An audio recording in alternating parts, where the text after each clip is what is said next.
काय निवेदन देण्यात आलेलं आहे आणि काय मागणी आहे? सोलापूर जिल्ह्यातील हॉटमिक्स धारक ठेकेदार तसेच अन्य ठेकेदार आज इथं उपस्थित राहून त्यांनी त्यांचे जे काही मागण्या आहेत त्या मागण्या इथं मांडलेल्या आहेत.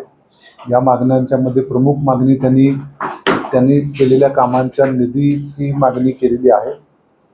त्याच्यानंतर दुसऱ्या 1-2 मागण्या त्यांनी केलेल्या आहेत.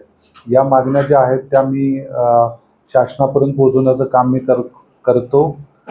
उद्या मी स्वतः मुंबईला जाणार आहे, त्यावेळेला शासनाच्या दरबारी हा मी विषय मांडेल एवढं आश्वासन मी आता देतो. याला कुठल्या कामात थांबले ही जास्ती करून शासनाच्या अर्थसंकल्पामध्ये मंजूर झालेली जी कामं आहेत, रस्त्यांची कामं, त्या कामांच्या निधीचा हा सध्या प्रश्न आहे. एकूण किती कोटीचा निधी ठरलेला आहे? सर्वसाधारणपणे 600 कोटी रुपयांची बिलं सध्या या जिल्ह्यामध्ये थकीत आहेत. त्याची माहिती आम्ही शासनाला दिलेली आहे. नमस्कार, मिलिंद भोसले. नमस्कार, मी मिलिंद भोसले, महाराष्ट्र राज्य कंत्राटदार महासंघ राज्य अध्यक्ष व राज्य अभियंता संघटना. आज राज्यातील जवळपास 36 जिल्ह्यामध्ये सार्वजनिक बांधकाम विभाग, ग्रामविकास विभाग, जलजीवन मिशन आणि इतर जे खाते आहेत यांच्या संदर्भात काम बंद आंदोलन आम्ही चालू केलेलं आहे. याचाच एक भाग म्हणून आज आम्ही 5/2/2025 रोजी सार्वजनिक बांधकाम विभाग सोलापूर येथे निवेदन देण्यासाठी आलेलो आहे.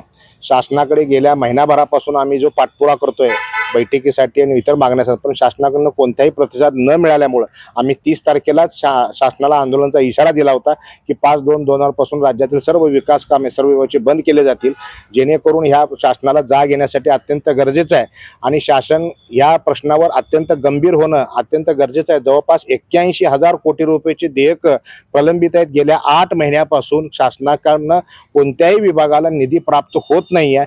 त्यामुळे येणाऱ्या फेब्रुवारी-मार्चमध्ये कॉन्ट्रॅक्टरला जे बिल मिळण्याच्या अगोदरच बँकेचे व्याज इतके मोठे झाले आहेत, हे हप्ते भरणे सुद्धा अवघड आहेत. जे हप्ते भरायला पैसे शिल्लक आहेत हे पैसे निदान बँकेचे हप्ते भरले जातील. काम बंद ठेवणं हाच एकमेव सध्या शासनाकडे आम्ही प्रस्ताव दिला होता आणि तोच प्रस्ताव महाराष्ट्रातील जवळपास 36 जिल्ह्यामध्ये 4 लाख कंत्राटदारांकडून राबवला जाणार आहे.